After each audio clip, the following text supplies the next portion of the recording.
Yeah, we'll take it. Here we go. Didn't do it.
Oh, sorry.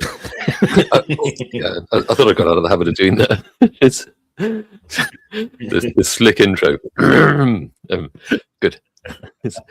I think I got that one. Oh, what a way to start the week, the month, everything really. Right. Hello. Good afternoon, everybody.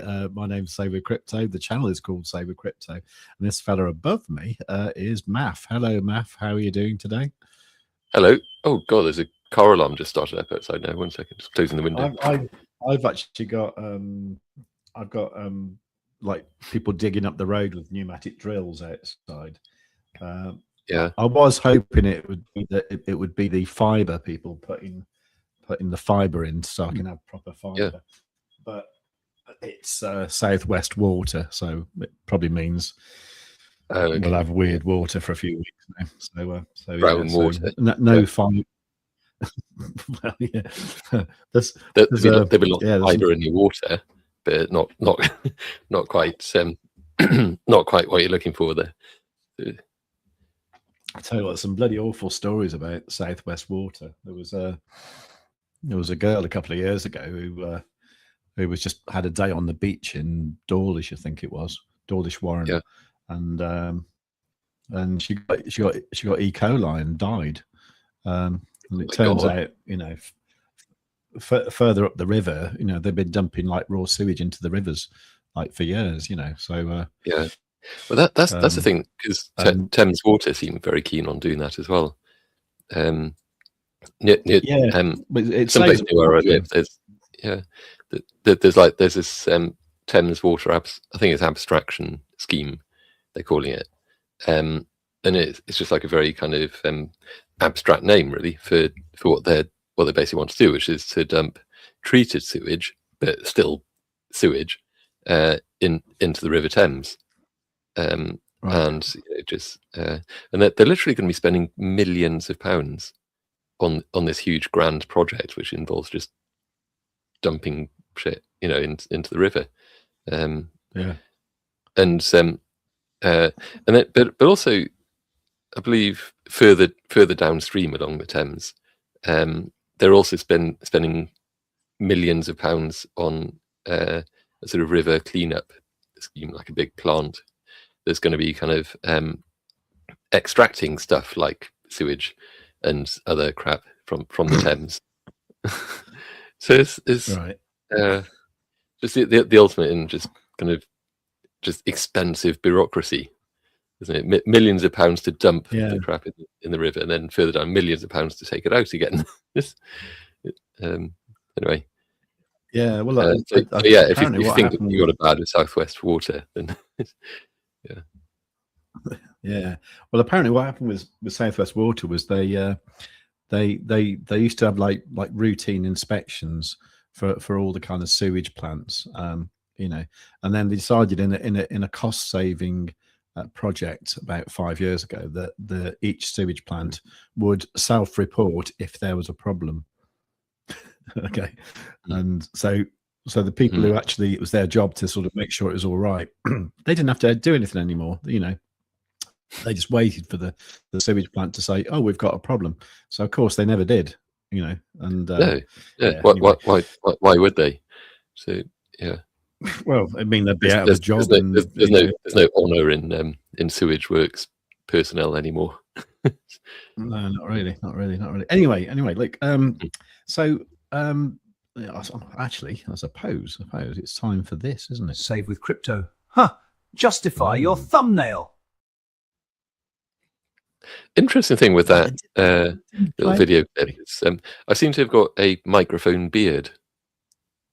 Save with crypto. Huh. Justify your thumbnail.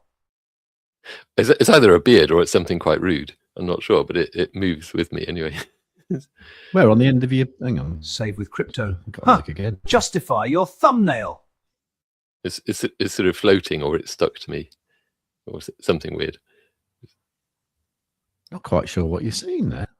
Anyway, my quite tall microphone.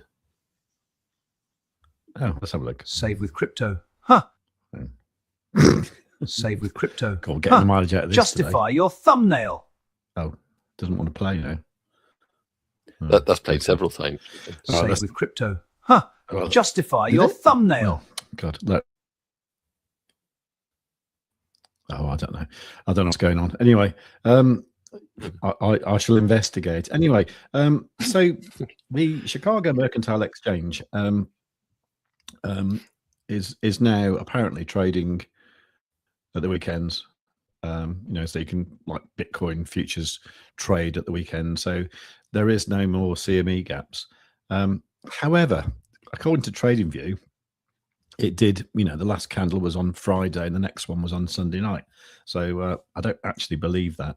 I've also seen other people on YouTube talking about every time the CME have done something to do with Bitcoin, the price is dumped massively. So I thought I'd just take a look at it. So there's been a few things. There's been like initially back in 2017, when they did cash settled Bitcoin futures. So that was introduced in December 17, and the price did indeed dump 84% from 20,000. I suppose that was the all-time high then, wasn't it? The sort of 20,500, and went down to the COVID low really of 3,190 in sort of like March. I know it was 19. That was the COVID low, wasn't it?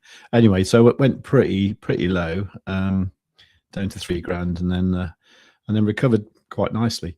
And then what happened? The next thing was when they introduced Bitcoin options in January 2020, and sure enough, after that, the price did dump 56%, which wasn't brilliant. So that went from 9,620 down to about 4,170. I think that's when I first got involved with Bitcoin. Actually, I think I remember thinking like, I'm not going to buy it if it's over 8,000 euros. So I think that was kind of around that $10,000 sort of. Because what would be the point, right? Yeah, you'd never make that money back. Yeah, never ever, not in a million years. No. Anyway, so then moving swiftly on to May of 2021,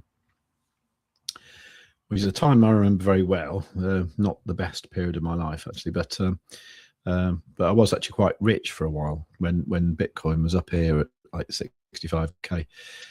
Mm. And so at that point, micro Bitcoin futures were introduced, so you could actually do like, you know, trading with smaller amounts of Bitcoin apparently. And after that, it dumped 49%. So not a pretty good record so far, you know. And then the most recent one was when they introduced Bitcoin Friday futures, which I believe was described as, that was described as added smaller weekly contracts launched on September the 30th, 2024. Okay, so that's what happened then. And the price actually went up 118%, so more than doubled from that point. Which brings us to where we are now, where, you know, as of last Friday, they introduced, what do they call it? 24/7 trading, transitioned its crypto futures and options to continuous round-the-clock trading on May the 29th, 2026. So that's what happened. And we did actually get like, let me just put that on the hourly or something like that. So we did actually get a bit of a CME gap, but I don't really understand how it could have been a CME gap. So it was actually there. So we had that candle there that closed on Friday, the 29th of May at 2100 hours. So that was, you know, that's UK time, so 9 o'clock in the evening. And then it reopened on Sunday at 11 o'clock. So I don't quite know why that gap was there. But in any case, it got filled almost straight away because the price went up and came down, just cleared it really.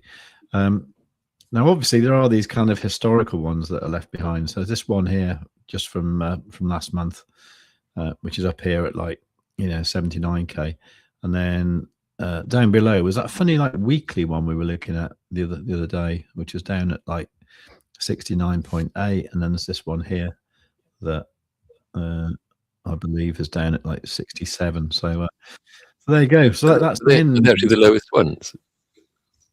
Oh, I don't know. No, I think there's one I think there's one at 9k, isn't there? Oh, crikey. Okay, because I was kind of wondering if one by one now those gaps are going to get closed, you know, to complete the whole thing. Hopefully not. Hopefully not down that far anyway. They're quite hard to find because you have to sort of, you know, find out where they are and then zoom in and then go to the 1 hour. But I think there's one around.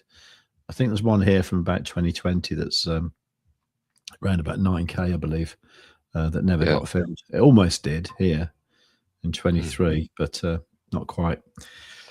Beyond that, I don't think there's. I'm not sure actually, but anyway, but yeah, I don't know. It'd be a good thing to actually like play through all day and actually work out where they all are, and you know, have it like a sort of bingo card, you know, where you sort of oh, that, you know, that's done, house, you know, and then you win the bingo, don't you? But yeah, anyway, so that is quite historical, really, sort of like the end of the CME gap kind of strategy, if you like, because you know, that was always the thing, wasn't it? Yeah.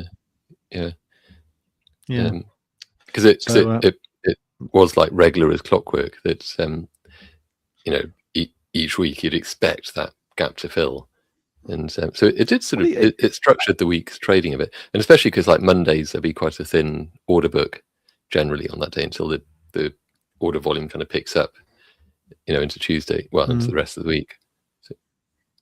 So it'd be more likely in a way that the gap would fill like early on.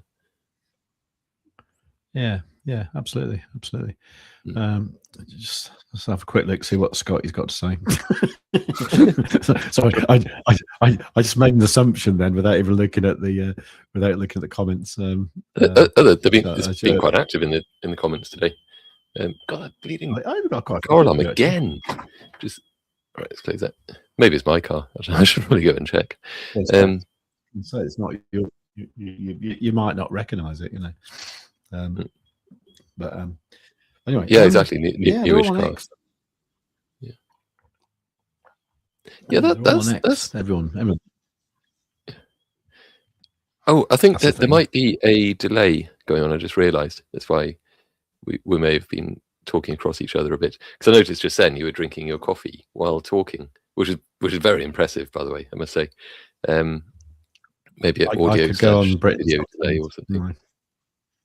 Yeah. Okay. Well, bearing that in mind,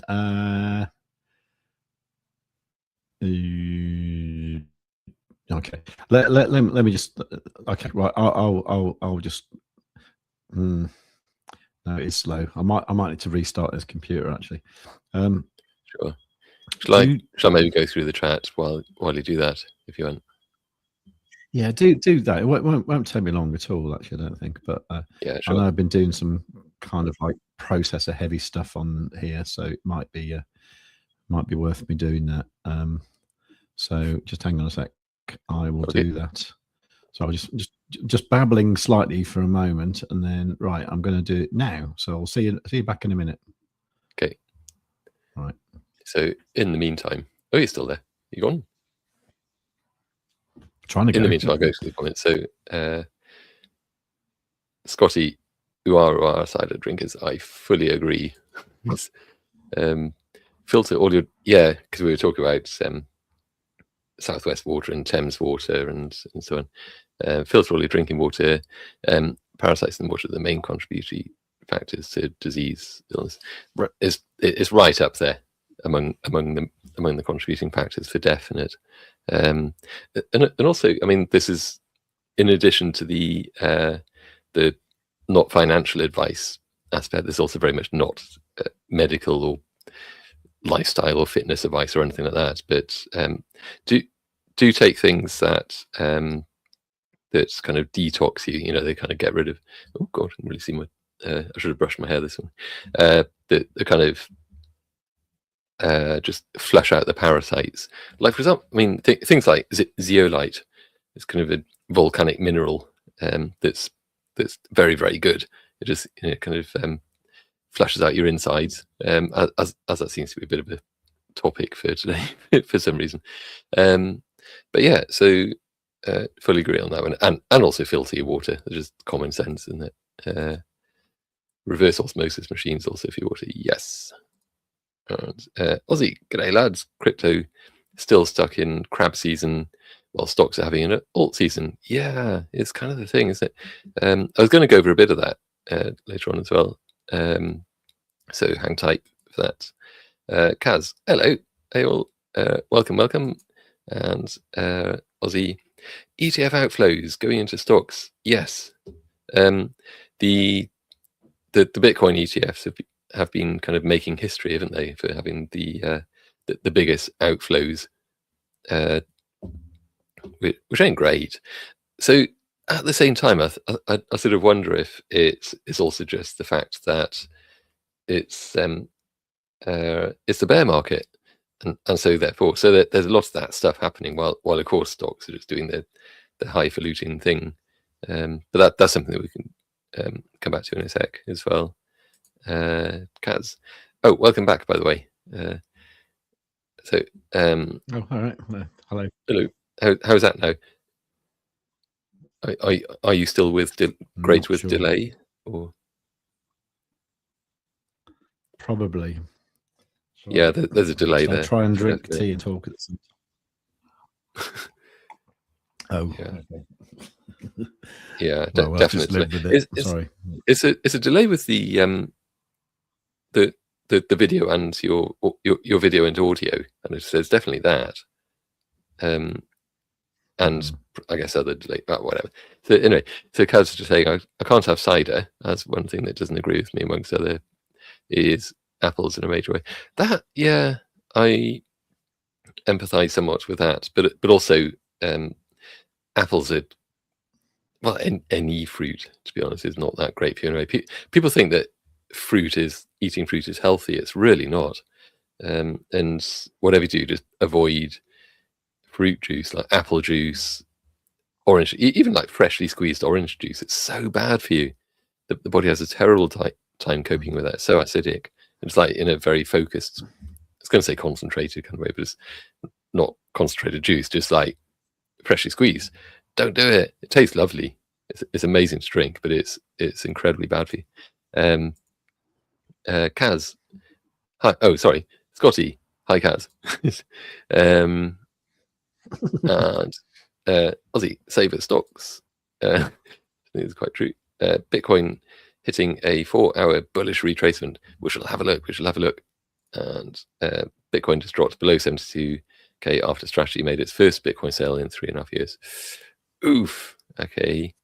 Kind of wondered what that drop was about. Afternoon. Hello. KB. Excuse me 1 sec. There's the CME gap. There's one at, what is that? 50 cents? Is that what you mean? We'll be loading the boat. I think I rather would be loading the boat if Bitcoin is at 50 cents. And the price is still rebalancing on the weekly time frame. Yes. Also have a look at that. Hello, Space Catty. This is the part of the show that I don't know if I got in the beginning of the stream or the end. I think we haven't really got started yet, to be honest. So you haven't missed anything, honestly. And KB 69k is the origin. 69,080 is the origin of expansion. So we should see a reaction at that level. Oh yeah, okay. The actual expansion, it's not like some arcane mathematical thing they talk about. So yeah, I think when we hit that, it's going to be kind of interesting. It's like watching an old dubbed Jackie Chan movie. It is. I know exactly what you mean.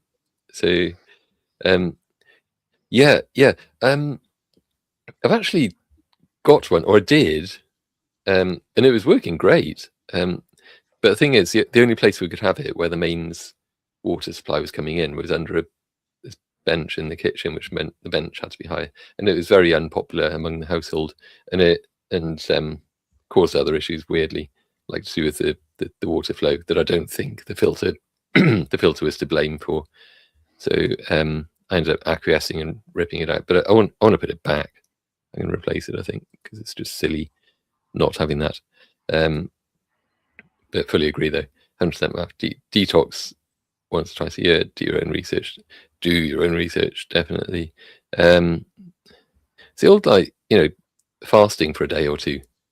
Getting your body into autophagy, the sort of recovery state. It's controversial for sure, but do look into it. I'm not recommending you do it. I'm not here to recommend that sort of thing, but do look into it for definite. It cures so many like common ailments and things. And yeah, well, we can always drink beer. That is the alternative. Like medieval people, just beer for breakfast, for definite. They knew which side their bread was buttered on, didn't they? Enjoying a few cleansing ales, for definite, it's a health drink. I agree. Cheers to that, Space Catty. And what is that? Is that an iced bun? Or am I just seeing iced buns or something? I don't know. Is that what is that emoji? Oh, is that cake? No, it's a couple of beers, isn't it? Oh, is it? You're right. Oh, I can see it now. Yeah, I was interpreting the negative space around it weirdly. You're interpreting the negative space around it weirdly. Okay. Comma weirdly. Weirdly, weird it was that I was interpreting the negative space. Okay. Okay, glad we got that one sorted out. If anybody's interested, a company I use is doing a detox package for 50% off at the moment. Post it in the Discord. Probably an off topic, to be fair, but absolutely, yeah, be interested to see that. Even my chihuahuas are drinking spring water. lucky chihuahuas, I'd say. And, did chihuahuas actually come from Mexico? Is that the truth of it? Are they named after the place they came from? I don't know. I always thought so, but you've got me wondering now. Well, it definitely is a place called Chihuahua, but yeah, you know, it's probably a bit of a dump.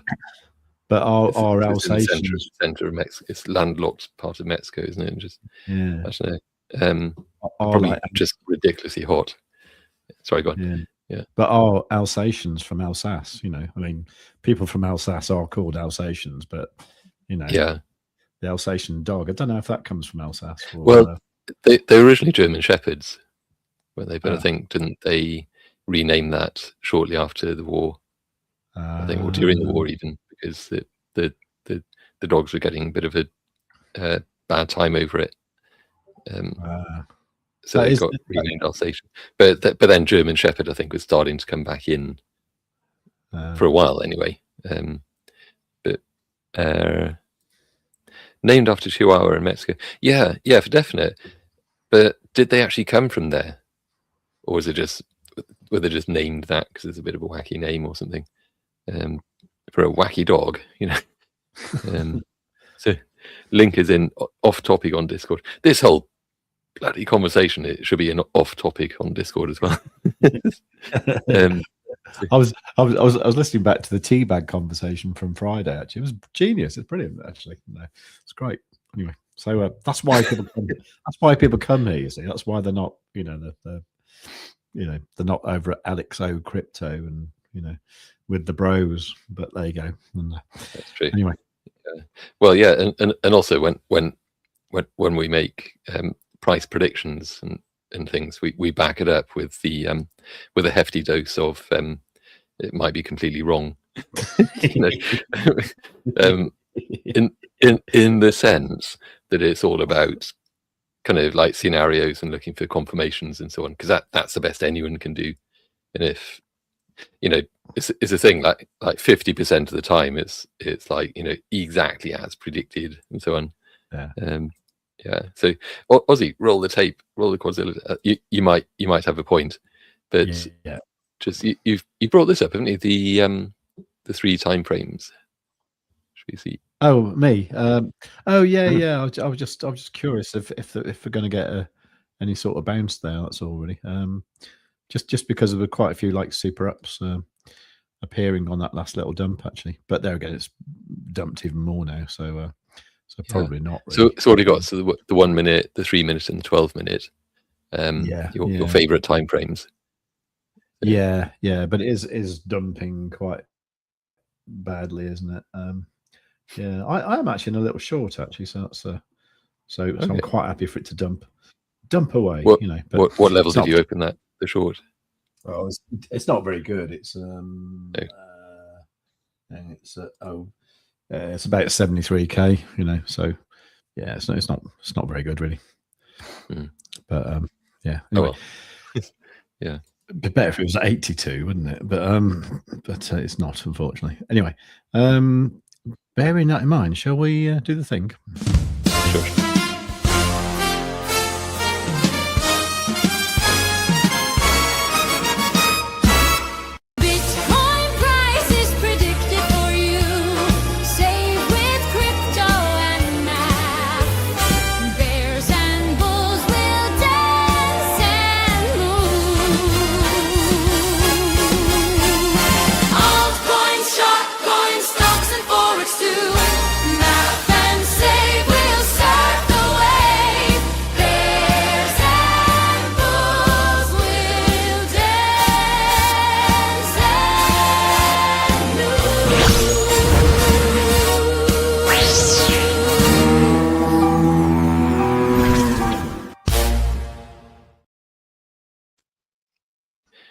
Righty ho. I thought I might just bring this up because we haven't shown this for a long time, have we? Well, at least a few days, I guess. So savewith.crypto.org/QZ. So that basically gets you a Quadzilla via that page. So you get on the monthly or the yearly and it's basically multiple indicators in one. And so there's actually another indicator, which is basically the retracements, which are already part of Quadzilla, but we're adding those in addition as a separate indicator that you can add because reasons, which go into. So that also is going to be available just as part of the same suite of indicators, which you get as part of this. So do check it out. It's rather inexpensive for what you actually get, and as you'll see in a moment, it gives you all sorts of key trade entry and exit levels and things, and just a whole bunch of stuff. Just you know, it ought to sell itself. It's that good, and it's that accurate and so on. Consistently accurate is the thing. It's not just like every now and again we see a win and we blather on about that win for a month afterwards. It's just like consistently over and over and over again. You couldn't see my hand there. It's doing that over and over and over again. It's good, is what it is. So I won't come back to that because I think that's probably enough shilling of that. What have we got here? What have we got here? All right, it actually would be great if it did sell itself, and we wouldn't have to do anything. We could just sort of like, you know, lie on a beach and collect the money, and that'd be great. And be nice. Yeah. Nice, wouldn't it? Maybe we need a salesman who operates off commission. Well, we could do that. We could do that as a kind of affiliate type thing. If anybody wants to consider doing that, then do get in touch.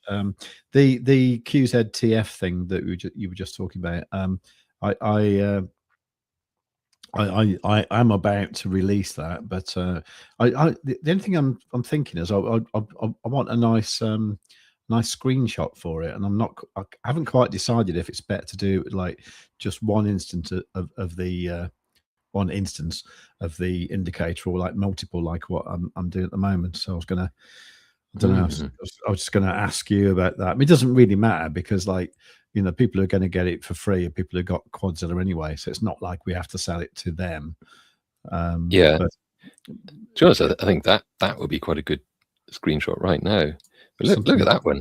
Started plotting there. Touchdown. That's what I mean. That these things are ridiculous. The sort of levels you get with Quadzilla. Touchdown and bounced off. What's that? So what exactly if you got that set to? Yeah, so that's Bitcoin on the the 4-hour the index chart, and with the thing set to what? Sorry, what? See. So what have you got the indicator set to time frame wise? 240. So it is actually on the 4-hour, to be honest. That kind so of I mean, obviously, you can set it here. If I set it to a chart, it's the same. But that's probably a sufficient thing. I mean, so the default colors, as it mentions in the description for this, is that they're kind of muted. They're it's just like a sort of low key sort of colors because you can add this multiple times for different time frames onto a single chart. Then you'd end up with a lot of lines. So if they had all the coloring that the main Quadzilla indicator uses for retracements, then it would just be like blinding, you know, just what the hell is going on. So for this, it just kind of uses the same colors for steps 2 and 3, and for the bear and bull retracement. So so it's kind of recommended you keep it that way. The one thing that I think is good to change within this is that if you've brought in these kind of we're calling it retracements.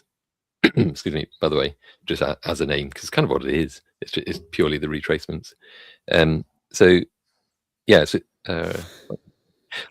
if you brought in like multiple of these on different time frames, the ones that are above the current time frame you're looking at, I kind of recommend making those lines thicker, like maybe step 2 and step 3, that kind of a thing. But maybe change the opacity so that they don't just totally get in the way. Maybe 5 is a bit high. something like that maybe. You can see what you. And then if it's for a lower time frame than the one you're looking at, just 1 or something like so. And then that way you get the visuals of which one's a lower time frame, which one's a higher time frame. So there's that. And sorry, just major digression just for a moment, because I'm quite enjoying the conversation about chihuahuas. So chihuahuas did originate in Mexico, tracing their roots back to the ancient Toltec and really, and Aztec civilizations. But yeah, they had chihuahuas back then. I just assumed that they were kind of relatively modern, a relatively modern breed. Well, I suppose their roots, maybe they were giant dogs back in those days. So you had to have a hell of a giant-sized handbag to carry them around in. They're more pound size, but still very yappy, I guess.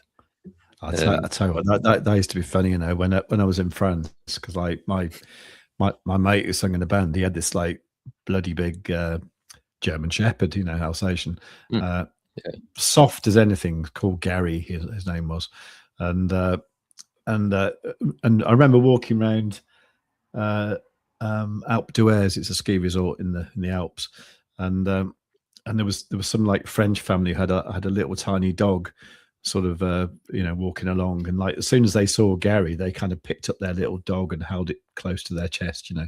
So like so my mate did the same with his Alsatian, and like picked his dog up and like walked past them with this little tiny dog, which I thought was hilarious. It must be quite a sight, actually. It's probably quite strong to be able to pick one up, actually.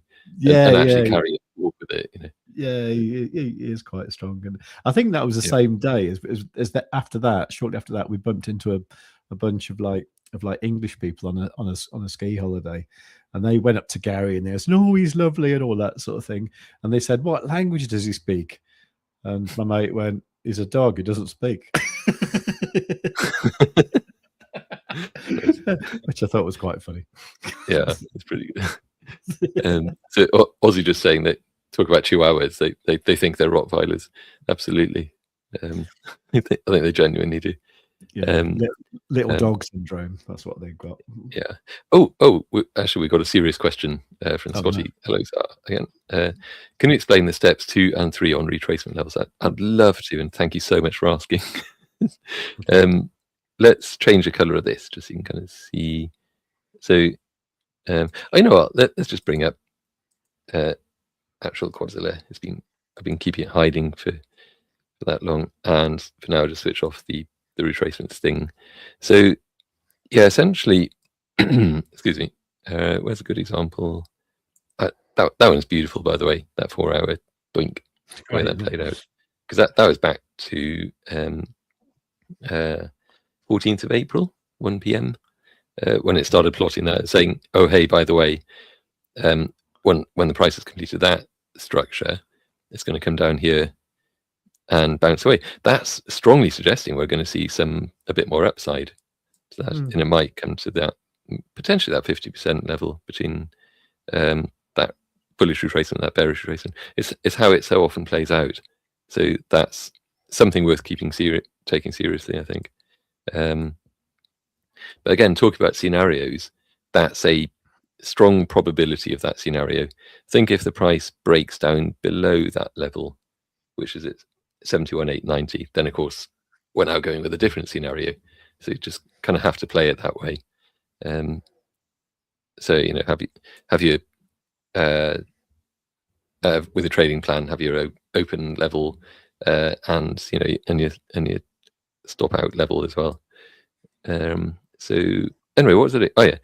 I wanted to look for a good example of where we've got the step 2 and the step 3. I think that's one there. Oh man, that is amazing as well. By the way, that level there, doink, just pinpoints them. Pretty much right. I mean that one may not seem like it, but that was actually kind of very, very good as well, because it's what it tells you. Sorry, I know I'm jumping all around. It's like a kid in a toy shop, just like, oh, which one do I point out? Which one do I talk about? Because these are all kind of just knocking it out of the park, essentially.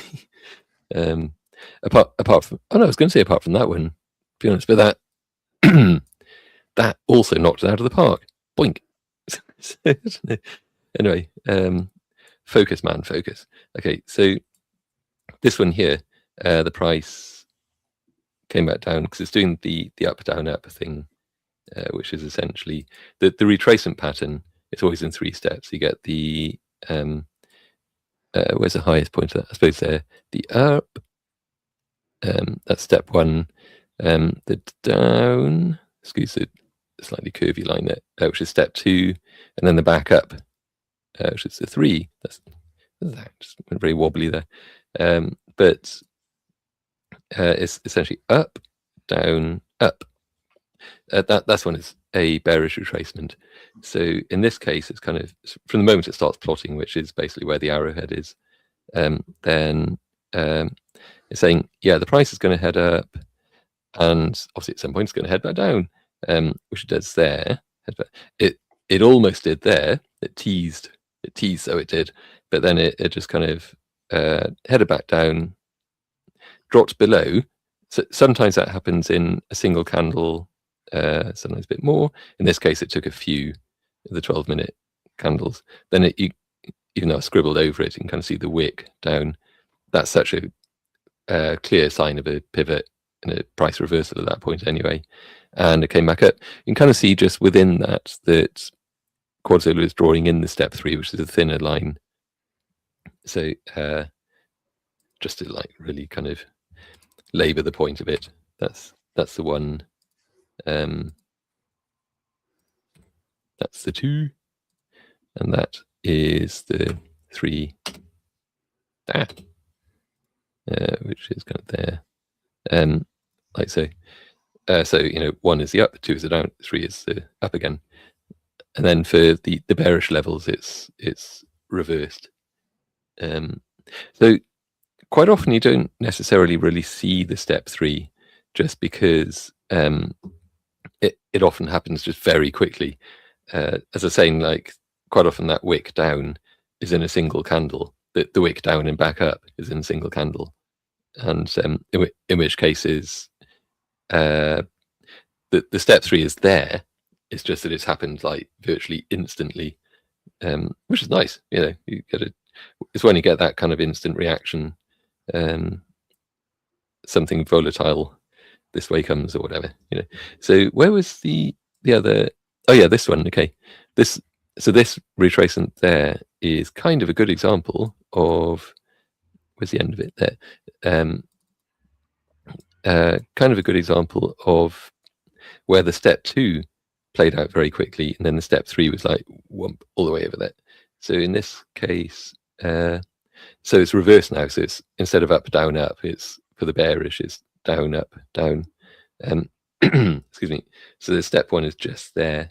So you have the like down, then the up, obviously higher, and down to there. So 1, 2, 3. So the step 1 part of these, you could view it that it's kind of already happened really when this starts plotting, because when it starts plotting that the price has already moved down. But then officially, I suppose, the step 1 part of it just keeps going until the price reaches its zenith. Is that right? For when it's the furthest down versus the apex, I guess. I think that's right. And then the step 2 is once it's pivoted round and it's kind of coming back up. And in particular, when it's coming back up, obviously it crosses. Well, in fact, there it's happening just there, isn't it? Because step 2 here is quite short-lived. That's another thing. If the step 2 is short-lived like that, then it's a pretty good sign that there's going to be just a strong move to the upside, or to whichever direction that is. because obviously, yeah, that came out steeply, did react, but it just kept on heading up after that as a strong upward trend, and eventually came back down. So there it hit this. That is right, isn't it? There it hit the zenith. Here it hit the apex. So there was that move down, up. Then this was kind of the up to the top, and then price reverses, comes back down. So what you normally kind of want when this happens is that the price just keeps on going down. But the market does what the market's going to do. So in this case, price comes back down and having to bounce it this time. So yeah, I'm just wondering if there's a way to read into that as like because it took a long time for the price to come back down, hence it didn't really drop much further. I don't know if there's, I'd have to check and go and see if there's any statistical truth in that, So i.e. in that if it takes a long time for the price to come back down to that level, you may not necessarily expect a big drop below that, and like here it just bounced away, pretty much wicks down and bounced away, versus that one where there wasn't a long time at all and it just kind of went down and whoomp and led to all of that move to the upside. So don't know, I have to check that. It'd be great if that's true, if that is mostly the case, because that's another way to read the chart and the indicator then.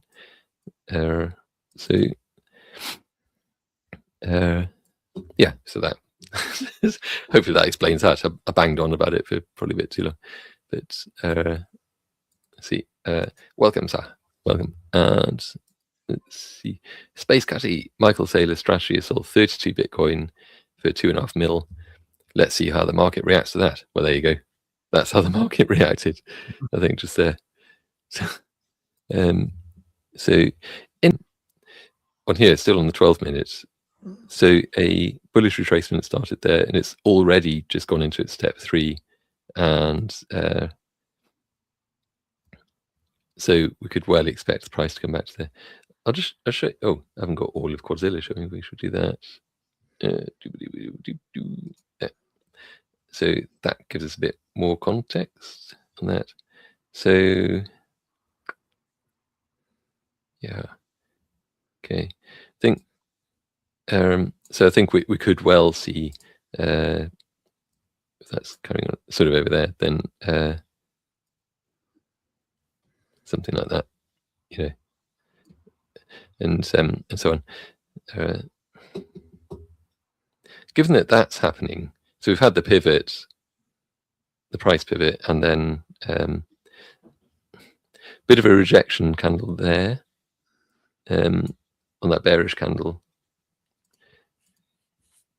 So there's in fact, that I was going to say that went up and touched the 9 EMA almost, but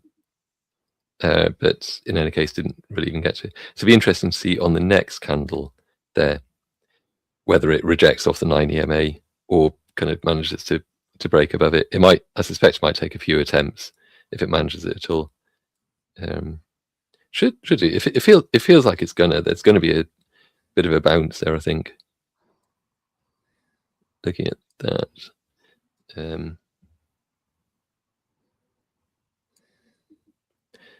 yeah, because it's like it's one break to the downside, isn't it? And even if it just bounces a couple of times and then heads on further down, feels like there's going to be a bit more upside there.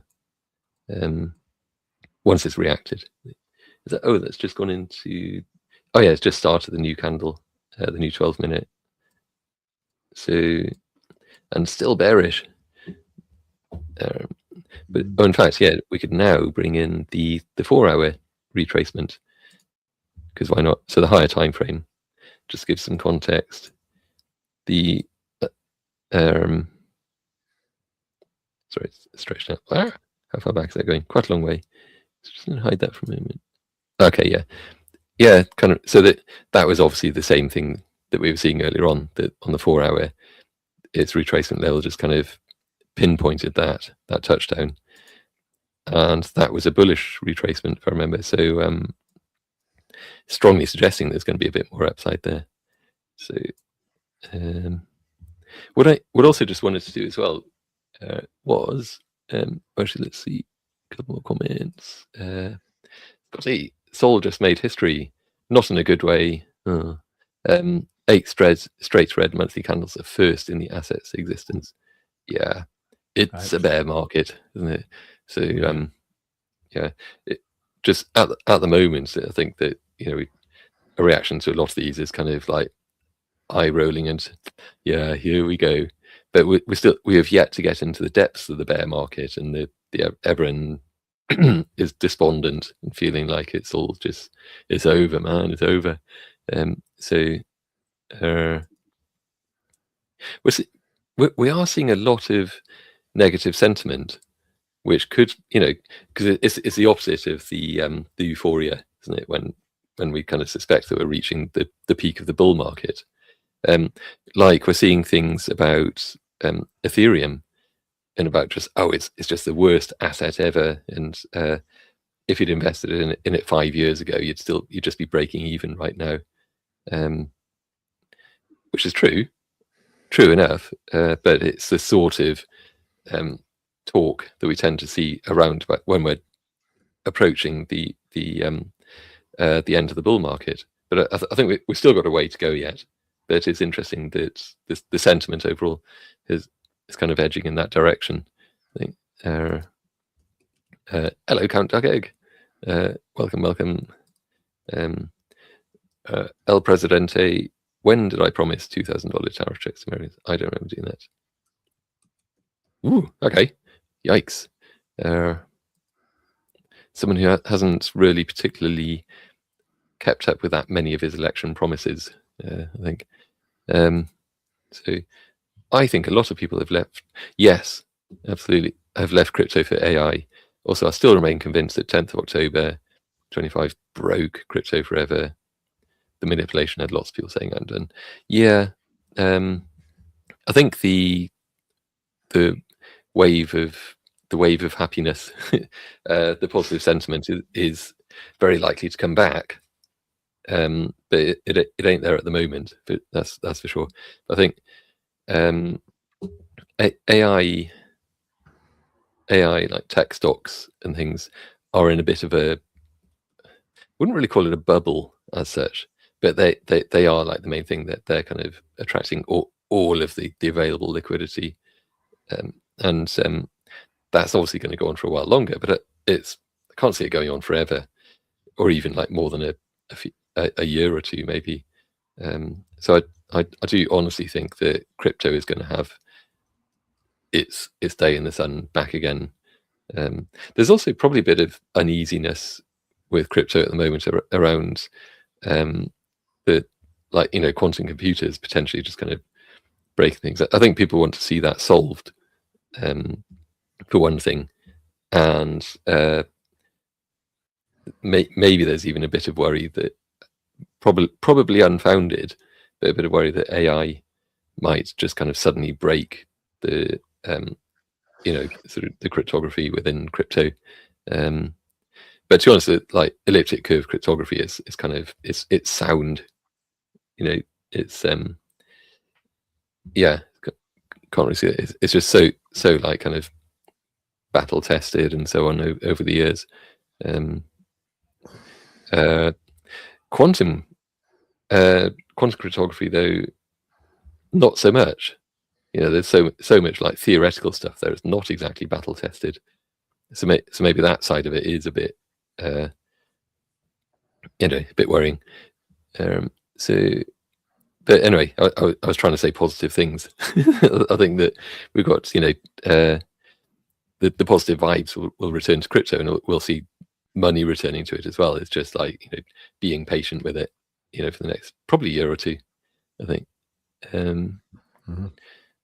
Sentiment changes and so on, and it takes a long time for those sort of levels of tide to change.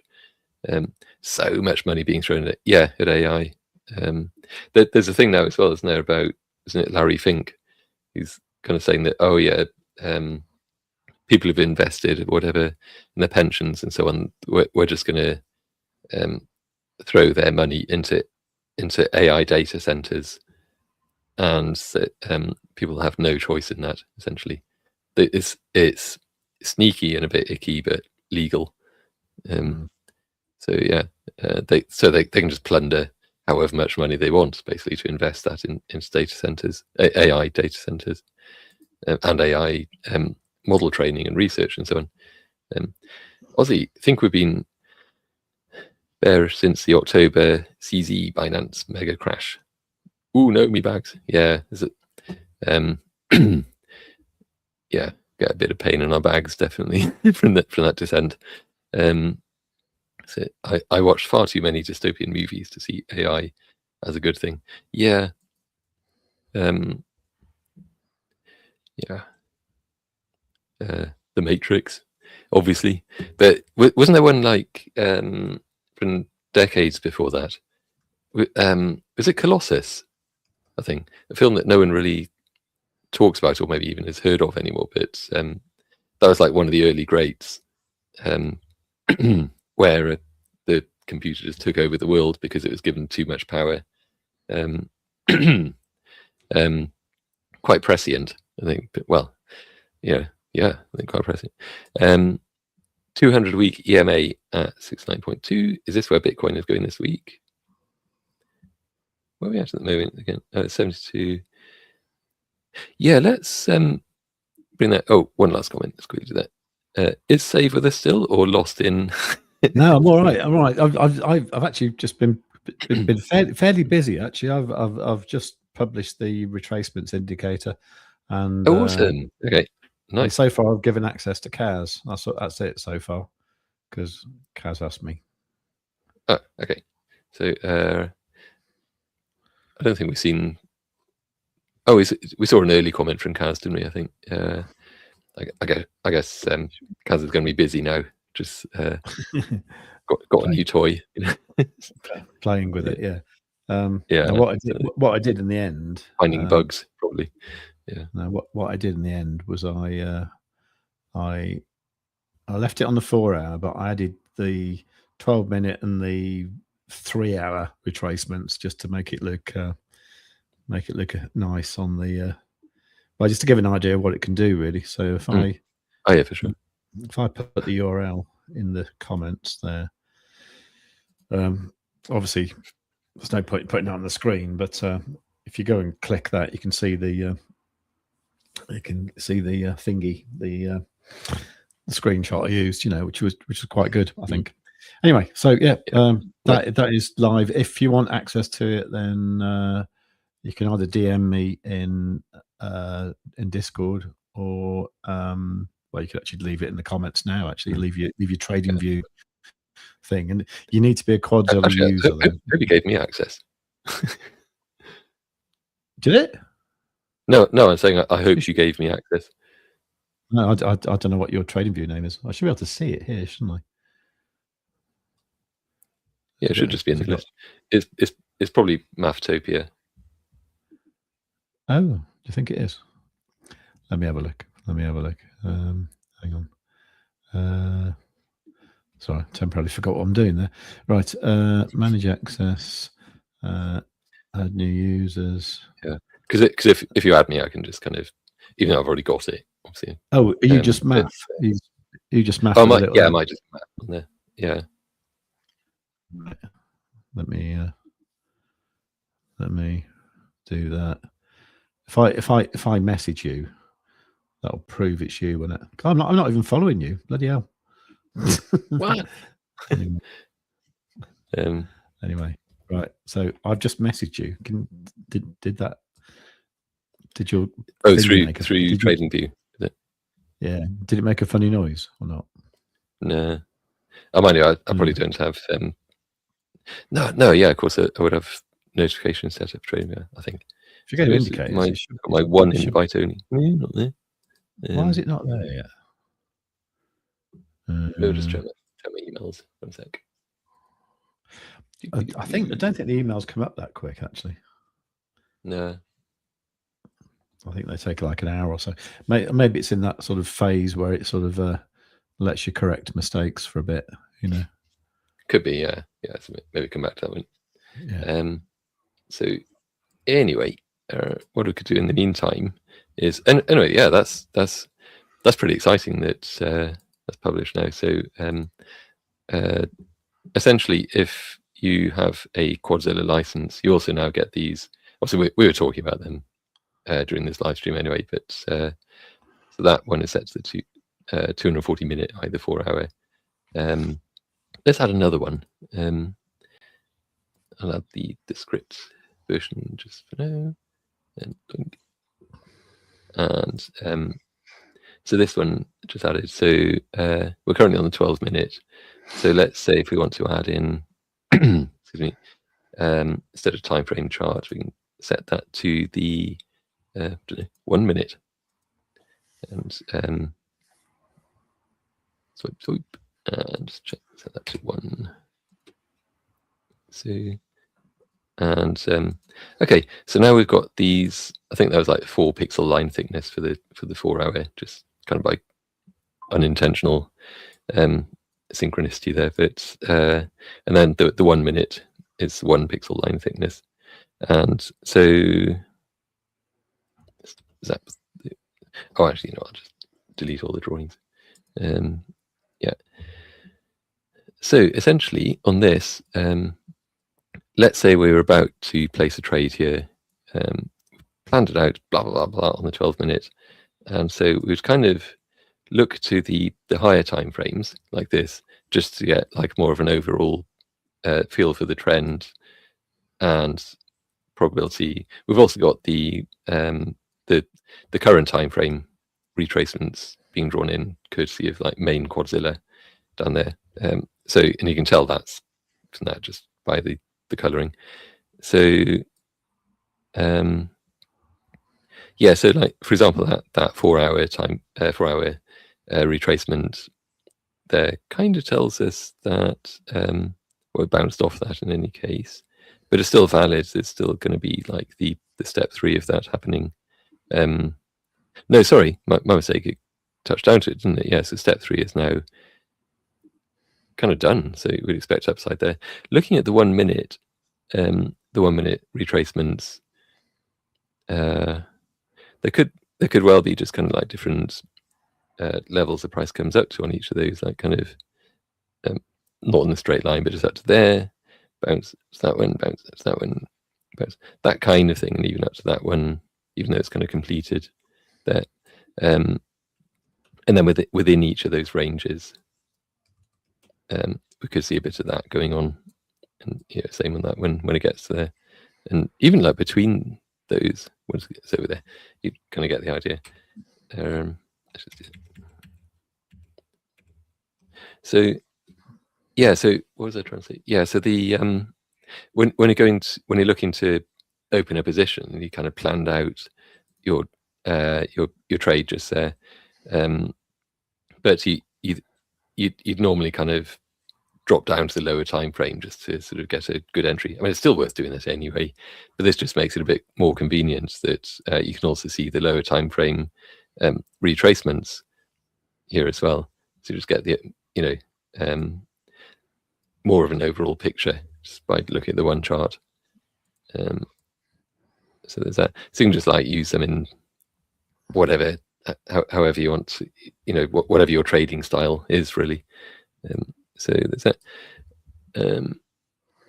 Yeah, what I was gonna have a look at was the these. If I go to the weekly, I haven't actually dropped in on this for a little while. I was gonna hide those for now. Swing, whoops. Think. Right, so, and let's just shrink that down and get rid of that. Yeah, so yeah, so on the weekly chart, obviously we're kind of plotting out this thing where that's not it at all. Sorry, I'm just looking at it and thinking like, no, maybe it is actually. Yeah, it must be. Sorry, momentary, just like senior moment of confusion and so on. So down 30, up 8. Yeah, that's like the older thing. Sorry if I seem just horribly confused. I'm just looking at it because this was what I originally drew and then redrew. I don't know how that version has just come back. That's so weird. Was it on there? No, wasn't that? It obviously wasn't on that one. Oh well. So essentially with this, what this is kind of meant to be is up there. So it's like wick to wick, and because that obviously drops all the way down to there. So it's more like kind of 36%. Then from there, I had a recovery. Something, and I'm just completely redoing this now, but hey, do it up to there. Maybe it's 20%. You know, I could probably fudge that slightly, so it's essentially a 20% recovery, but it's about 22, isn't it? Really, let's call it that. And then from there, that one then starts. So what I'm trying to reset up really is that from the all-time high, marking the sort of peak of the bull market, we had this kind of major drop down, then a whole bunch of basically accumulating going on, and then another major drop down, which kind of brought us I don't know, depends how I draw it really, but kind of down to there.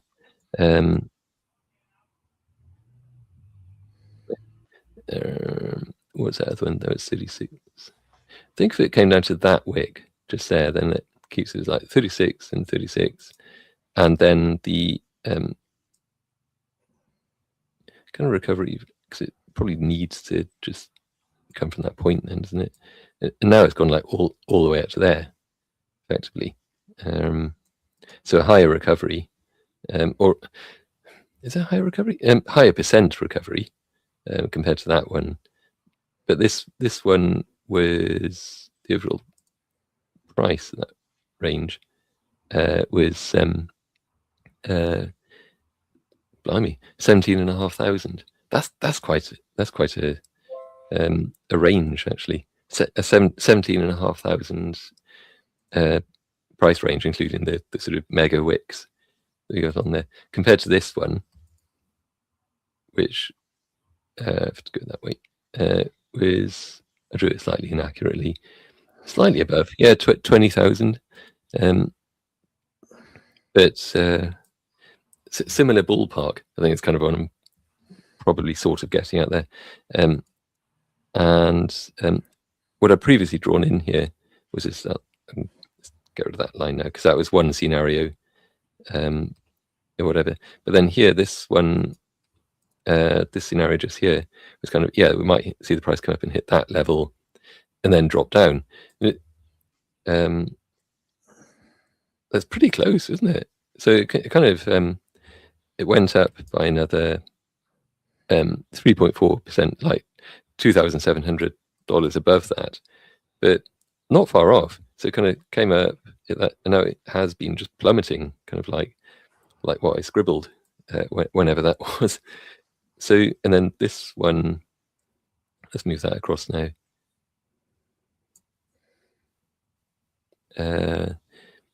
So essentially, yeah, so that drop was 36%, that drop was 36%, so this one probably ought to be as well. About 36%. Ish, which kind of brings us down to this. I think that was an order block, pretty much, from there. So that into that level, which would be 52k. I mean, you could see it dropping to 50 within that block, really. So that seems to be happening at the moment. Obviously, on the lower time frame, like on the 4 hour and so on, we were looking at some level of recovery that the price just kind of working its way up a bit, but it's going to be like well, like something hidden within that weekly candle that we don't get to see on this time frame. But I suppose if I was to do that, and so within that red that was already going on, you can kind of see that it did that sort of, actually I won't draw it, to that, just move down, bear flag, move down, well, kind of recovery, failure, down, bear flag, down, and so on. And so yeah, on the way down from where we currently are, I think it's going to be a whole bunch more of that, really. So that's that. Is that a scenario to think, or is that actually just simply what's happened? Like, is it one scenario of many? One scenario of many, or is it just simply what's playing out right before us? That it's just going to do that, up, because each of those is fairly bear flaggy. Each of those kind of recoveries, and then the next impulsive move down. So that's also why I was thinking, even though the overall sentiment of crypto is kind of veering now into quite overly negative, like what I was saying about Ethereum and the view on that at the moment, and all the attention on that just being, for many people, a bit of a rubbish investment and so on. That's the low of the bear market type of talk, but obviously, we're not quite there yet. I think the talk is going to get a lot more negative, I think, before then. And then when everyone thinks just, oh, this is awful, just crypto shite, people only care about AI now, Bitcoin is going to zero, then it turns around. It's how it happens. Every time feels like, oh, that this is probably the last 4-year cycle of any meaningful sort that we'll ever see. It's so over, blah blah blah. Every bear market, last time was the same, the time before that, and so on. This time we've yet to see that negativity really creep in, but it'll be there. We'll all start to wonder. We'll start to doubt ourselves and doubt crypto and so on. Excuse me. But yeah, as I was saying before, like smart money just moves around. So like it's currently in AI, of course, and tech stocks generally. But even in AI, there's such a lot of people are noticing issues with it and limitations. They're hitting hard limits in terms of what it can do and how reliable it can be. So there's a lot of, not even just wiggle room. There's a lot of swinging around room for sentiment to shift quite a lot on that, or even for AI to kind of plateau in terms of valuations and things, and then attention moves to other stuff. Once AI becomes less just kind of like the new cool kid on the block as well, there's that part of it. I wanted to just bring up, not that, no, we talked about that, but just a quick example of that. In fact, there's this, but also a good friend of mine actually just this morning actually got thrown off X, like Twitter, because it just random thing. It kind of said that that the reason given was that it thinks that he's a bot. There's an X account that he's had for years. Oh, really? Yeah, and just so it's like, oh, okay, thanks. It's for inauthentic behavior. Their code word for we think that this is a bot account. So it's basically and also it's just AI doing that. So it's kind of an AI bot banning a human because it thinks that he's an AI bot. And so he went over to Reddit of all places. Or I think he's not exactly a Reddit type, but found on Reddit that there's there's a whole community there. There's like a just big long message thread of people saying, oh yeah, the same things been happening to me and to me and to me, and just like loads of them, just people who've had X or Twitter accounts for years and years, and have just like occasionally used it, like liked and retweeted the occasional post of their own, and then just like, you know, bot, you know, obviously no human in the loop in any of that. But yeah, so kind of a limitation there, isn't it? That AI very much still needs oversight, and I think people are starting to realise that they're getting rid of the humans a bit too quickly in these things. So, and there's this sort of thing as well, like Google search. I think in fact, they have fixed that now. But here, this very just like nonsensical answer, like what word has the most ease? The word with the most ease is 3. Is the word with the most ease in the English language, because this word has nearly 100,000,001 e's in it. It contains the most letter e's of any word, with about 99.9 million e's in total. Say what? And words with the most e's, according to me, E and E have 4 e's. It's lost the plot. E has and 10 million e's because of its invisible letters. It's hallucinating. So as I was saying, they've so either that was faked up or they fix it now. In any case, if you ask Google what word has the most e's in it, it's actually quite interesting. So unforeseeablenesses contains 8 e's. So that's the English dictionary word with the highest number of e's. And then goes on, unforeseeablenesses, defenselessnesses. We must not be defenseless. And feeble probably applies to me, but feeble-mindednesses and unprecedentedness. And it's all like it's like cheating, isn't it? Adding the nesses at the end. But it gets it there. Encephalomyeloneuropathy. It's got 7 e's, just like, you know, close but no cigar. And Titin, Titan, its full chemical name has 8,700 e's. Can that be right? I suppose so, but not a standard English word anyway. But yeah, I lost the plot of what the point I was trying to make there, I think, which is just that I think attention will, like investor attention and so on, very much will come back to crypto at the right and appropriate time, you know. So yeah, anyway, so I'm probably done with talking about stuff. Okay. I'm done with talking about stuff. I'm just going to quickly reply to Kaz here. So Sure. Yeah. So Kaz has been playing with the retracements. She's saying, let me add it. And then when I go back to the chart, it's saying access issue, stop working. Probably me just getting overexcited. Yeah, I think it's you getting overexcited. no, seriously. Yeah.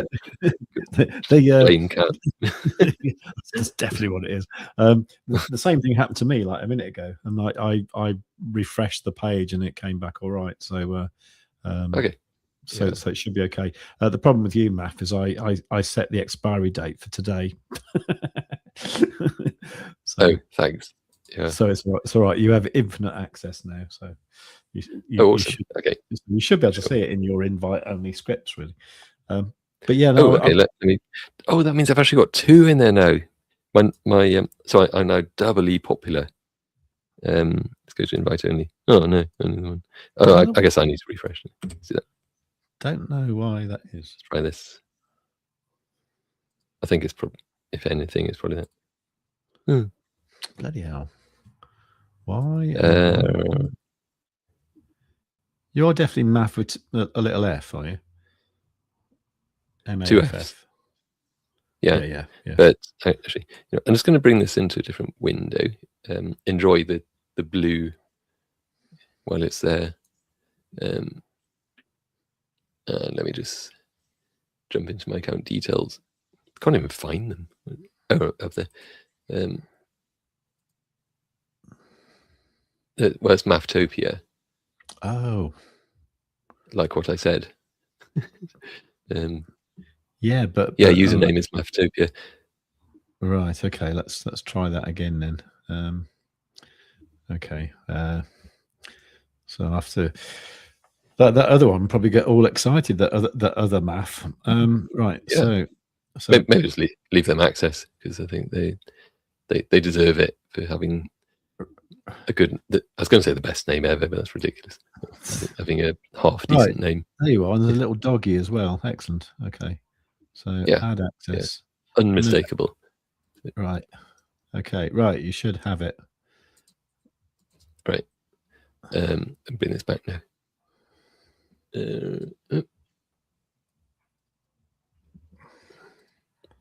Let's refresh. Reload tab. Whatever. Save if you want. What? And whoa. Okay. It's there. Good. Right. Sorry about that. Right. Anybody else? I'll have both of them actually.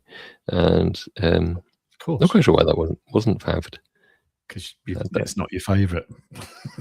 Guess not. Clearly. You probably secretly use Market Cipher or something. Yeah. Market Cipher gets it wrong all the time. And that's not official.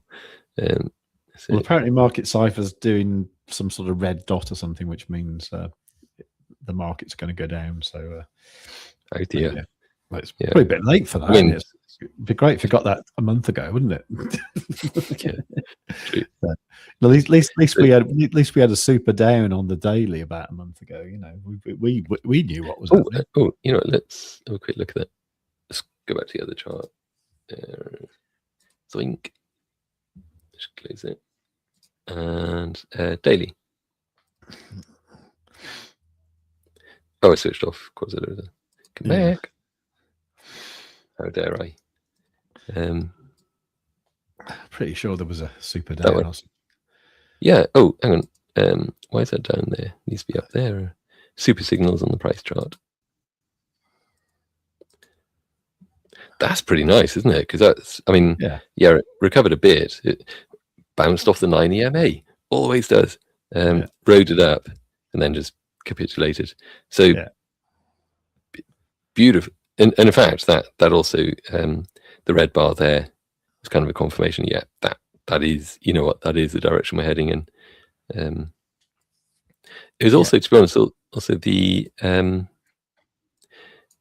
in the retracement channel, it was at 50% level that it kind of, because it touched down onto that, tried again, failed to fall below it both times, came up, took a really big running leap at it this time, actually scudded along it. So that level, it was just having trouble breaking through it, and then when it did, that's when it really kind of headed down. Looking quite like we might just head down to there. This has got 2 retracement levels drawing on it because of that one. That's currently on the chart time frame. But yeah, what it's going to do is have a look at what you added. So about this script. Oh yeah, that's a good one. I like that. It's very pretty. Well, to be honest, I actually wanted to get it because even though it's on the 4 hour, I don't think we'd actually quite touched it at that point. I think it got to within about like 10 quid. Yeah. So I put it on the 3 hour where it had closed it. So I thought I just did a 3 hour and a 12 just to sort of you know. So you switched the retracement to the 3 hour. And the what you can see in the corner of the screenshot. Oh yeah, 180. Yeah, for sure. You can see there's actually 2 lots of it there. So 12 minute and whatever. So yeah. Cool. So it also, so anyone who now kind of gets this this indicator, there's some blurb in there. It's worth reading, I think. So these retracement levels are calculated. These retracement levels are calculated in exactly the same way as the Quadzilla retracements. However, this indicator plots retracements and nothing else. They can be fixed to a specific time frame so that you can see them from time frames higher or lower than the one on the current chart. And you can add as many of them as you want, or as your TradingView subscription allows. Cheapskate. Just kidding. To show retracements from additional time frames. So the settings that talking of TradingView, I wonder when the next offer is coming up for that. So didn't they just have one fairly recently? They just had one, and I kind of missed it actually because I need to renew mine before about September. So I'm kind of hoping. Oh yeah, they'll do another one before then, I'm sure. Yeah, I would have thought so. Yeah. Yeah. So the settings are pared down from what you see in Quadzilla. So it's just like, exactly just kind of what you need for the purpose of what these are there for. And as the same for default colors are neutral off-white, eggshell white, with the same color throughout. If anyone wants to get that particular color for their paint mixing, if they fancy it for their living room wall or something like that, you're very welcome to do so for the Quadzilla themed, the neutral version. So then, yeah, blah, blah, blah, blah, blah. So you don't get information overload then when you've got that many retracements all over the place. Keeps it a bit muted.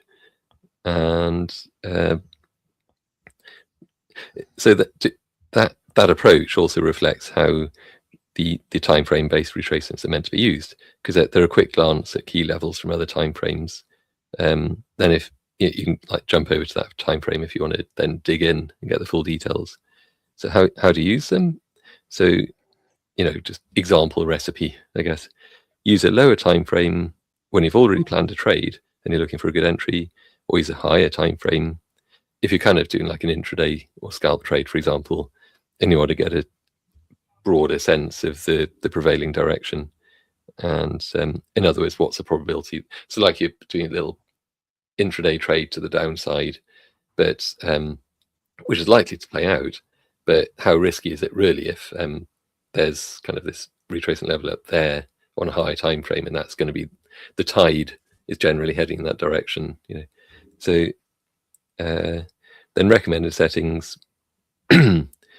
like I was saying before, just increase the line width for higher time frames, decrease it for low time frames, and do whatever you want with the colors, really, whatever you fancy. And awesome, I say.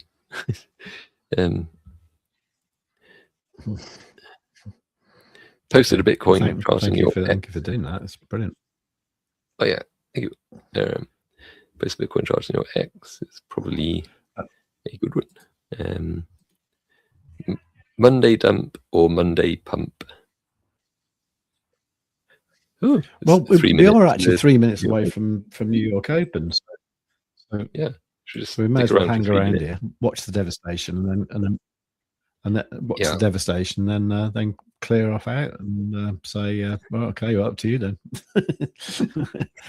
Yeah, for sure. But, I don't know. What do you remember? Actually, I mean, we were dumped quite heavily into it. Yeah, let's. I shall bin that one now. Having made all that fuss about being given access, I just binned it. So if we switch to the 1 minute, what's going to happen? I mean, I would have thought as well. I mean, we dumped so heavily into the open. I mean, it's like, did we go further? Yeah. Or? Well, there's also going to be some wild price movements on the open, but yeah, it feels like it's interacting with a 9 EMA. Yeah, it feels like the price wants to go up, doesn't it? Even that very kind of only just sort of higher low just there. Yeah, it feels like it wants like some kind of reaction just there to head it to the upside a bit. Whether it gets up that high, keep in mind we're rolling on the 1 minute. So from there, if it does that, 1.34%, and it's almost $1,000 price move. So that's also came down from there. So it's like well, gosh, yeah, 10 to 1. So has that really moved nearly $1,000 in just in the last couple of hours? Look what you've done to it. Yeah, that's some bearishness just there, isn't it? So, we've got 1 minute to go. Less than, all right, 40 seconds to go. I wish 40 seconds to go.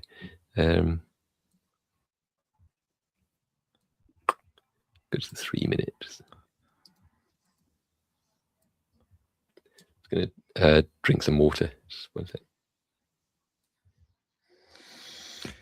Very wise, very wise.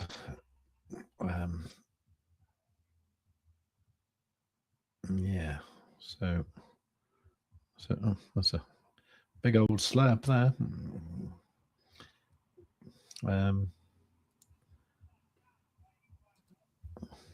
As we were saying, expect volatility. Of course. Sorry. Nothing to do with me drinking the water.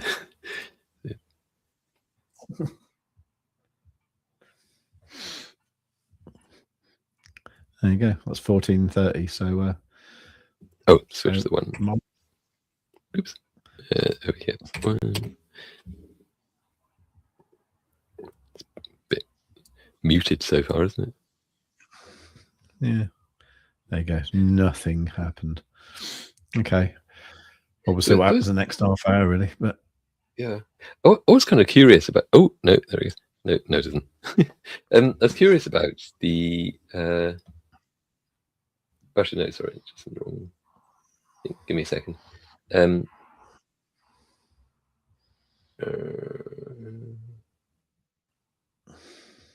Where is it? Sorry, I just lost the thing that I was going to talk about.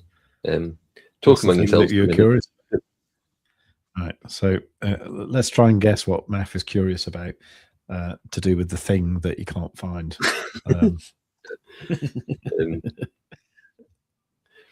How are there so many people watching while I'm mumbling and stumbling, mumbling incoherently? My wife used to say things like, she used to go like, well, we've got to make a decision about, and then she'd sort of like she'd go off pondering, Yeah. And I said, well, leave you wondering. Yeah, I could really do at the end of that sentence really before I commit myself, Yeah. And she just literally wouldn't finish sentences. Unlike her father, who actually finished everyone's sentence for them, even before they finished, Yeah. Even to the point, there was one day we were driving along, and there was me and my wife in the front seat, in the front of the car. I was driving. She was on the phone, and her dad was sitting behind her. Didn't realise she was on the phone, and he actually just had a complete conversation with her, just filling in all the other bits. It was like the most bizarre thing ever. It was like, anyway, and then he died with dementia. So obviously that was the early signs. So watch out. Yeah, for sure. So have you found the thing that you were wondering about? Yeah. Oh, yeah. Oh, thank you for that. I was waiting for you to stop rambling. Okay. I know you weren't rambling. I'm just filling in the dead air while you're trying to find whatever it is that you've lost. Yeah, I've found it anyway. Thank you for filling in the gap there. So it was very fulfilling. Boom, boom. Yeah. So essentially, what I was wondering about was the essentially like the New York Open or US Open or whatever. Obviously ties in very much to 2:30 p.m.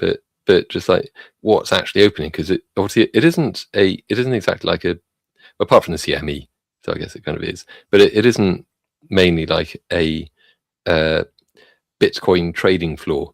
There obviously aren't people in coordinated jacket colors and things just like shouting like I want to buy 3 Satoshis for $1 million or whatever.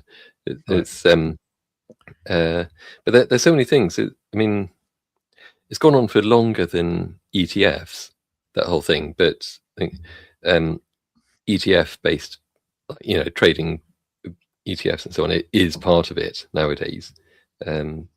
So there's, because and then, but a lot of it is arbitrage around basically just the underlying Bitcoin spot price.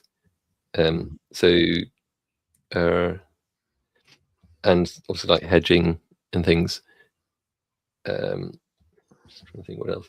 But even that, because obviously they're if they're not necessarily trading Bitcoin itself directly, obviously some of them are. They're doing that, but you then get bots doing this arbitration. They kind of come online because they're reacting to the stocks stuff happening, essentially.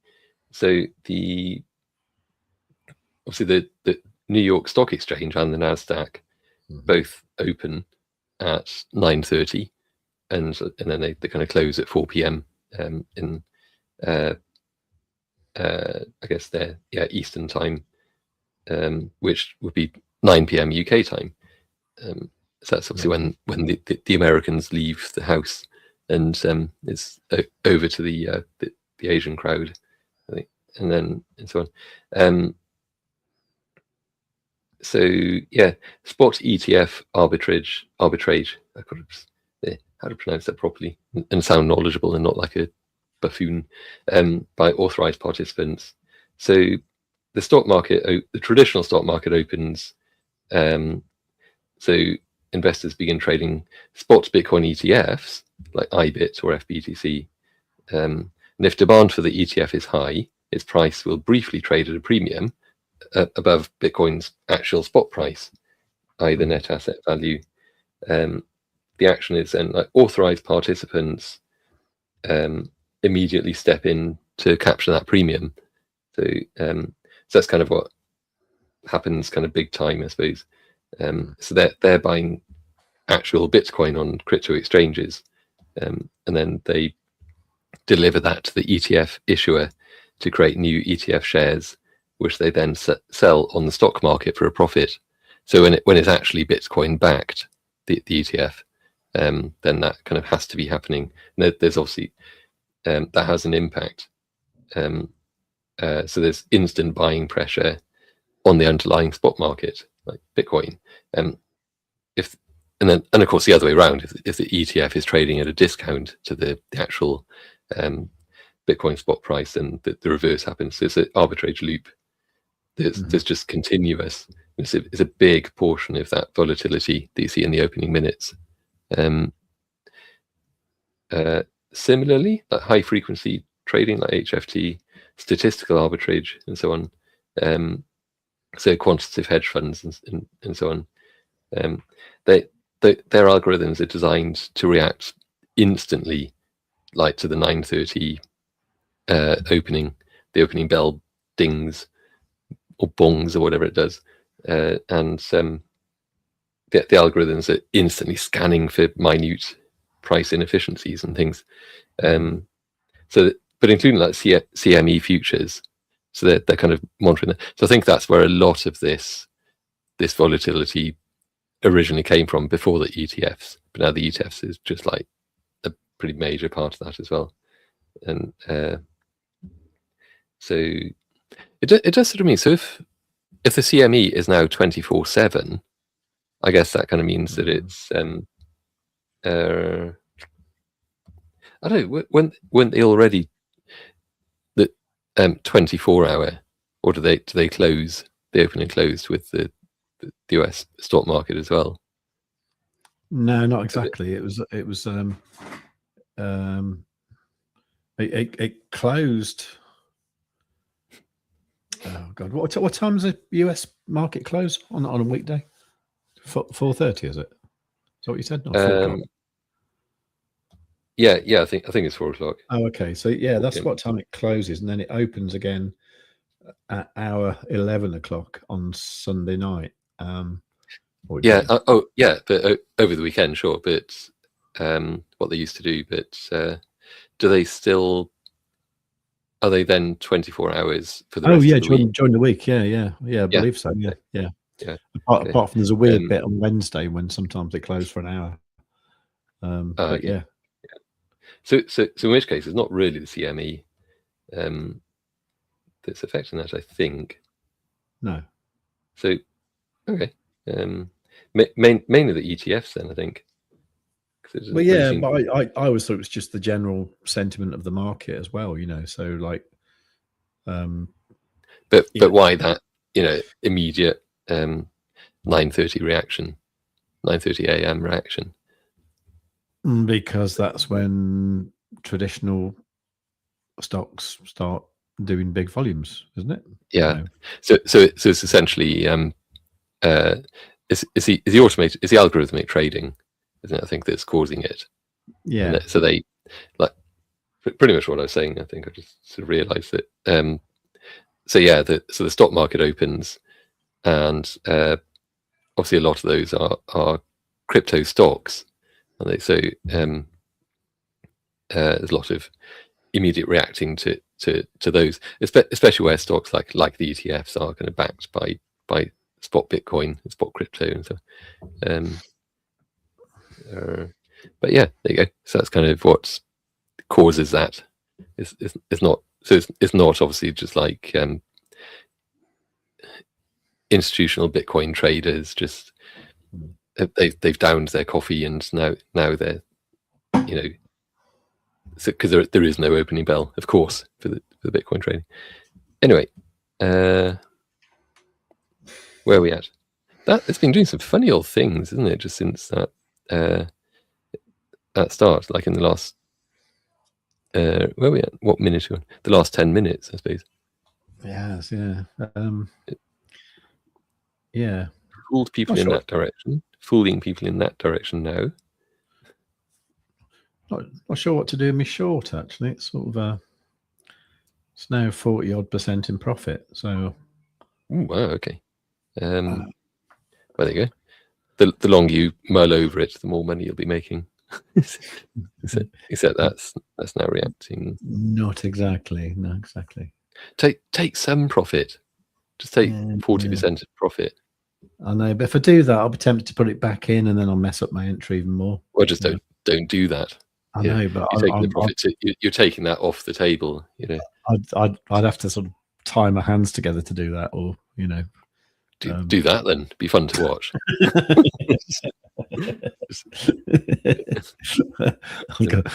Will you manage it? You could use a zip tie. You can always do that. Like. Yeah, I've got a serious problem actually. Then that's a realization. Oh, I'm the only person in the house today. Then you're actually like running down the street. Like, somebody. Oh dear. Oh God. It's quite juicy. I'm so tempted just to. Oh no, I'm gonna leave it. I'm gonna leave it. I'm going to regret that. As Scotty says, don't be a greedy bastard. Greedy bastard. Sounds better with a northern accent, doesn't it? You know. Yeah. I was going to say we need Dave from the Stonksy channel here. Oh, talking of which, he just messaged me actually and said he wants to come on the show on Friday. Friday would work, definitely. Yeah. Yeah, excellent. So is that the 1 p.m. thing? Yeah. Does that work for him? Yeah. Because he's going to do Stonksy shows on Tuesday and Thursday. So I said, like, because I did ask him, I said, like, I don't really want to clash with you, you know, because it's just shit for both of us, really. But so he's going to do Tuesday. He's going to do like really long ones, so like 3 hours or something. So he's going to do that on Tuesday, which is okay. Marathon.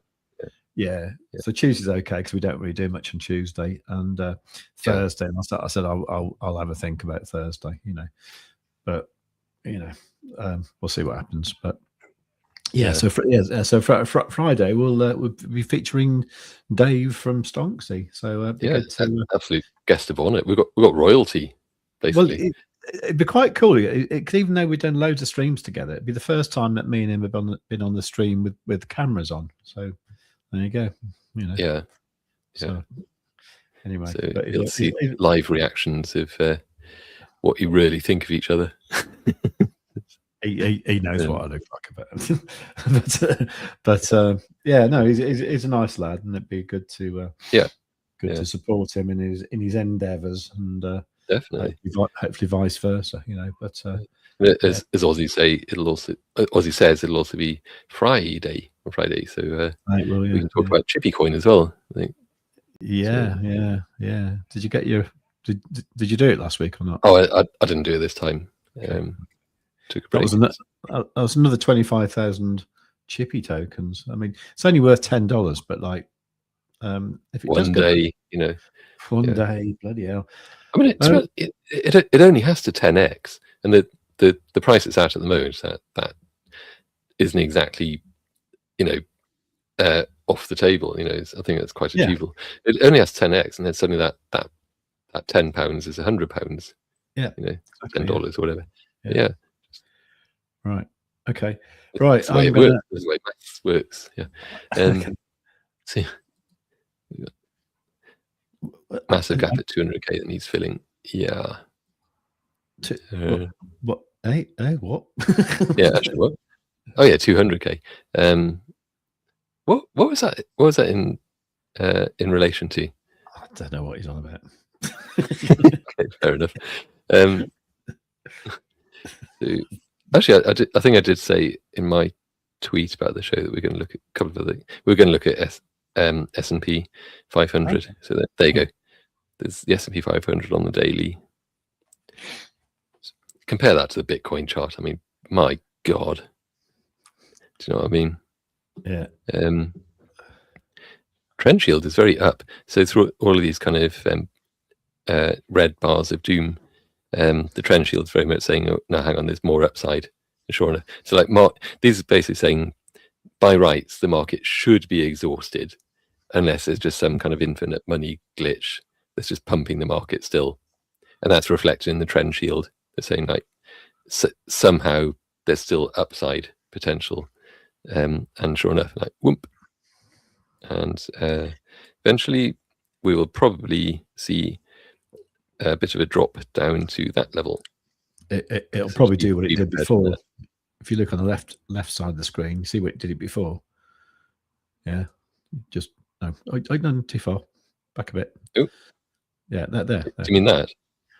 No, where the trend shield, where the green trend shields are. Oh, I thought you talked about the retracement. Okay, no. Like these ones. Yeah. So you see, then at the end there, it did do a little bit of a drop, didn't it?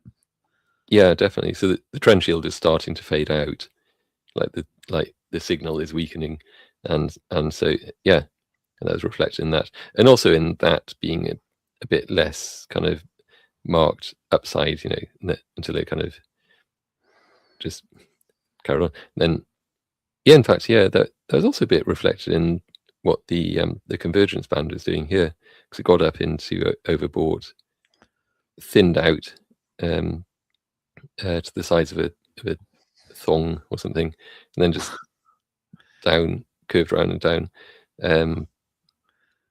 and you could do a definite downside, but then obviously just yeah. Sorry, you could do with a new Quadzilla there. That's 1.7.3. Anyway, no, I just noticed. I mean, yeah, let's update that. Because look how good those super downs were back in whenever that was. Yeah, there's no update on it. See, if I did that, it'd take about 10 minutes. Mind you. Yeah, talking of. There's no update thing. Oh, you know what? Yeah, okay, that's because this is actually the code version. Okay. I'll just maybe re-add that. Let's add actual Quadzilla then, the published version. There we go. And now wait a minute for it to appear. So anyway, so yeah, that's kind of a quick look at the S&P on there. Gold. I was going to say though, just with the S&P, just before it went into that dip sort of thing, there were some brilliant super downs actually. You know, there you go. Look at them. Look at them two little super downs there. Yeah, that's lovely. How good is that? That caught that super up, amazing. that. Even that super down there, really, it's the only thing that really stopped that, I think, from happening. Not the only thing. There's bigger market force at play. The reflection of it, though, is that it was blocked by the 9 EMA again from dropping down further.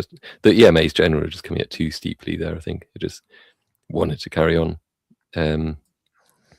So it's why even though the super signals are just so insanely good, it always pays to kind of also pay attention to what else the chart is telling you. Like the EMAs were kind of almost horizontal, so it's a good sign that these are going to play out as they both did. That went stunningly well.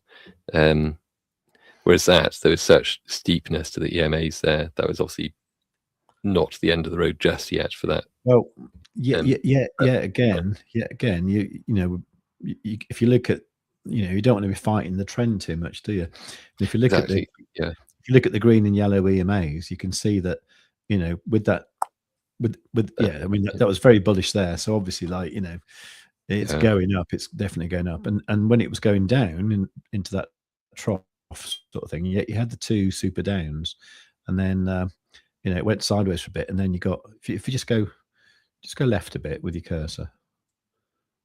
Over the cursor. Well, just where that crosses, just where the EMA crosses, just there. Just that one. Just right. That's like the golden shot, isn't it? I don't know what you're talking about now. Oh God, it used to be a show with Bob Monkhouse. Oh, yeah. I mean, I don't know what you talk about. Which thing? Oh, right. No, the bearish one of the green and yellow, sort of as it went down. There. Yeah. So, okay. Sure. So at that point, you kind of had the confirmation. Oh yeah, it's definitely going to go down.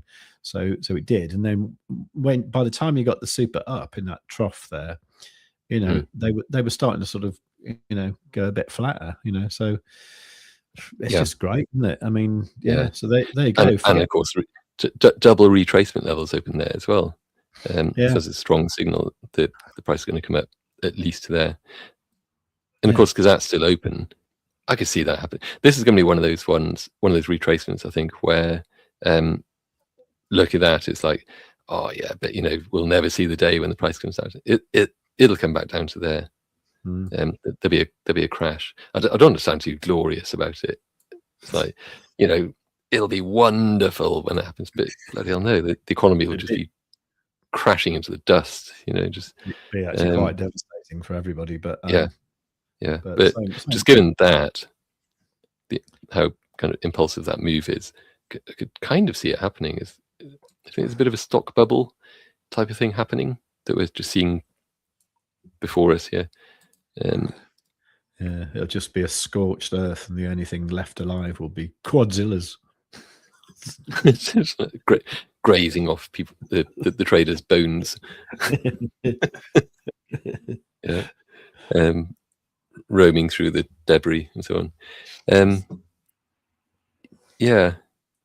Well, I thought you were going to say we scorched. The only people left alive will be Donald Trump and Elon Musk or something.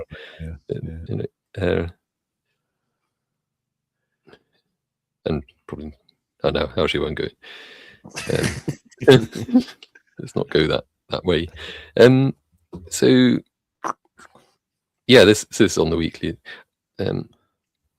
Not quite as kind of bubblicious, as in like it's a blow off top kind of thing as I thought that's going to be there. But I mean, if you do that, then sure, it's steeper now. But if just hop over to, to gold just for a second. These, what are we on? Oh yeah, the daily. So we've got 4-hour retracements on there as well. 12 minutes. Let's hide those. Amazing super downs on there as well. That caught that in rather a lovely way. And you also got kind of an early warning of that with the convergence band here.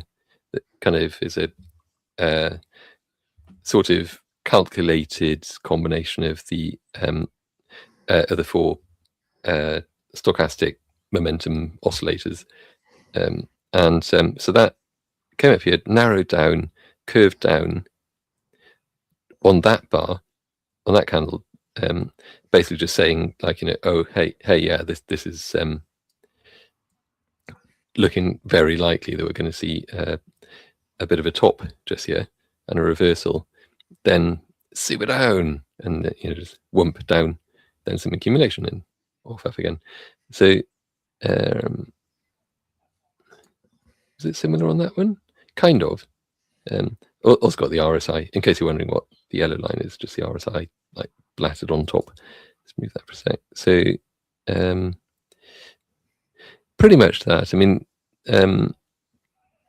yeah, I mean, it's still so I guess you didn't get the same thing happening there as you do there, and sure enough, it wasn't the same sort of like strong reversal in any case.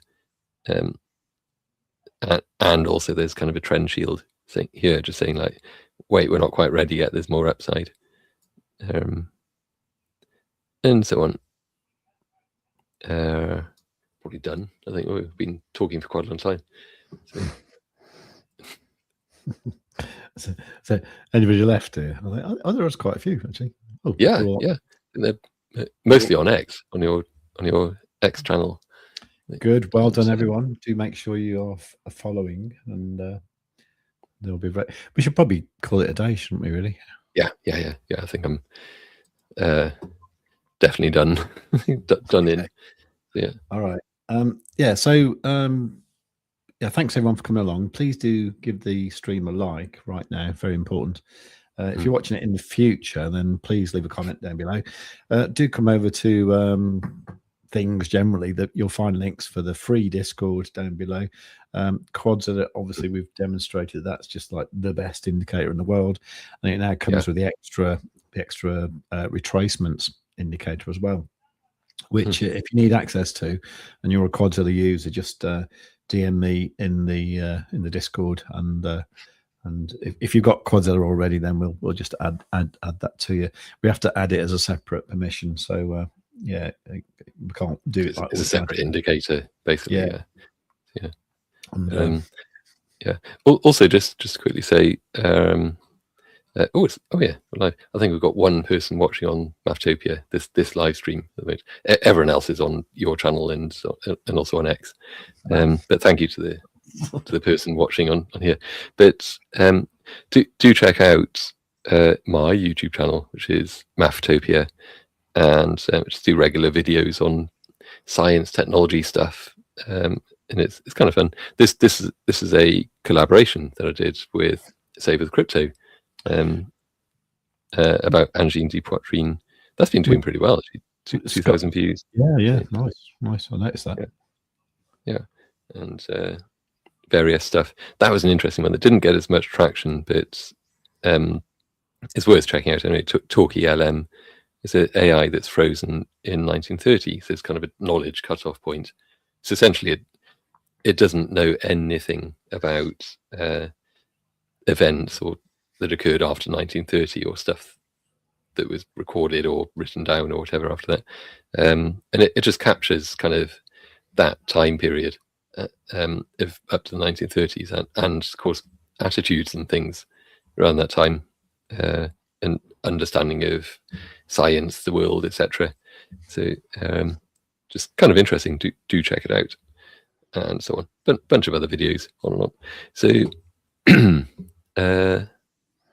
so I've shilled my channel. We shilled. Yeah. Should we stop then? All right. So the plan is to be back on Wednesday. There is a possibility I might do something tomorrow afternoon, later on tomorrow afternoon, maybe. But definitely Wednesday, this sort of time as well. Bitcoin just had a bit of a jump, actually. Anyway, we can't go on forever. But all right. So see you soon. Do subscribe.